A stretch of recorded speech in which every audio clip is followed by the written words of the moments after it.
I want to share with you a big secret today. And it's not one that a lot of you are going to want to hear. But at the same time, it's so important that I have to tell you. And that secret is this. What if I told you that every single day kids go to school, they become less intelligent? Now, how could that be possible? When kids go to school, they learn things, right? And they accumulate more knowledge. So if anything, they should be getting smarter. How could they possibly be getting less intelligent? What am I talking about? Well, I do hope to illustrate that to you today. Before I turned 14, I was a kid that did not know what he wanted in life. So usually when you go up to a 5 or a 6-year-old and you ask him, what do you want to be when you grow up? He'll say an astronaut or a businessman. I wanted to be a professional Call of Duty player. And since I had no idea about what I wanted to be when I grew up, I just listened to my parents almost 100% of the time. I trusted that they knew what was best for me. My parents wanted out of me what any typical parent would want out of their child. So go to school, keep up your grades, get out and exercise once every few years. And I was trying to do everything they asked of me, except the problem was, I wasn't even that good at school. I was terrible at science, couldn't write a 5-paragraph essay if my life had depended on it. And to this day, I still think I'm the only Asian kid in the world that doesn't understand math. Like, I really do. But when I turned 14, that all changed. And I was no longer this hot air balloon floating around in space. I was now like a supersonic jet flying towards my destination at like 50,000 miles an hour, or however fast those things go. And this change all started when I received an envelope in the mail. It was an invitation, not to a birthday party, I didn't get any of those, not to a playground, but to a business plan competition down in Boston. And I was curious. I was just so curious that I had to go.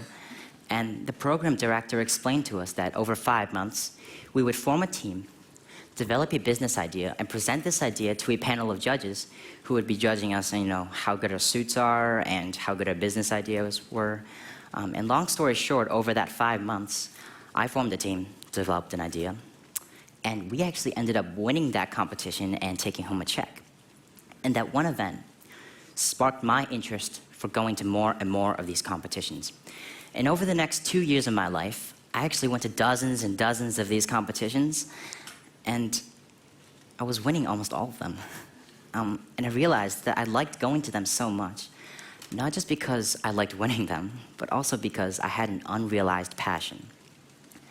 And that was a passion for creating things. Because the one thing that my team would do differently from our other competitors every single time was that while everyone would go up and present their idea and their PowerPoint, we would go to Home Depot, buy supplies, and actually build the idea we were talking about.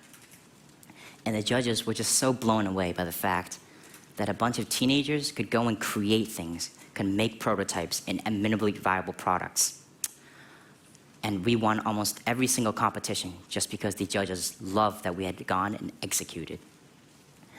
At one of these competitions, I met a short-tempered, middle-aged Polish guy named Frank. And if he's here today, I better run after this. And he came up to us, and he took a look at our prototype, and he said, I can help you guys turn this into a real company. Think about that. Isn't that cool? We as 16-year-olds were going out into the world and creating a real hardware technology startup. And at first, we were all like, time to be Steve Jobs, let's go build Apple, dropping out of school now. But we quickly realized, it's not that easy, so don't drop out unless you're really sure you have a good idea. But we realized that the first part to building a great company is to assemble a great team. And as students, we couldn't go to bars to network. We couldn't go to networking events for adults. So we went to our school and set up this little presentation in our auditorium in which we would present our idea and hopefully kids would join our team. And we sent out an invitation to our entire school. And the first thing we noticed is that almost no one showed up. There was almost no interest. And those who did show up spread the rumor around the school. And throughout that week, we were actually mocked. We were made fun of for our ideas and for being wannabe Mark Zuckerbergs. And what's funny is, the next week after, we took the exact same presentation and did it at our elementary school, so to kids who are 5 or 6 years younger. And the response was phenomenal. These kids were throwing their lunch money at us, asking if they could buy our prototype. They were asking for our pre-money evaluation, which I know you guys know from watching Shark Tank, but it was amazing that these kids even knew terms like that existed when they were too young to even probably pronounce some of these words. And that just inspired me so much. And I think this is what our education system has done. Over just these 5 to 6 years in the education system, these creative children have turned into these teenagers that are unwilling to think outside of the box. So let's go back to that secret I was talking about. How is it possible that school is making kids less intelligent? The fact is, there is so much more than just one type of intelligence. And while school can make you more academically intelligent, it can teach you physics, algebra, calculus. It is diminishing the children's creative intelligence. It is teaching them to think a certain way, to go down a certain path in life. It is telling them, go to high school, get a diploma. Go to a good college, find a stable job. And if you don't do that, you won't be successful. And if that was true, how am I even standing here today? How did I, a straight C student, start a technology company at the age of 16? And how is my company, which was featured on the Wall Street Journal last week, doing better than some of the companies started by Harvard or Stanford graduates? It must be something that can't be measured by academic intelligence alone. So here's what I believe. Parents, teachers, educators, you have the power to influence and inspire youth. The fact is, there are way too many people out there right now who are obsessed with telling kids to go to college, to find a good job, and to be successful.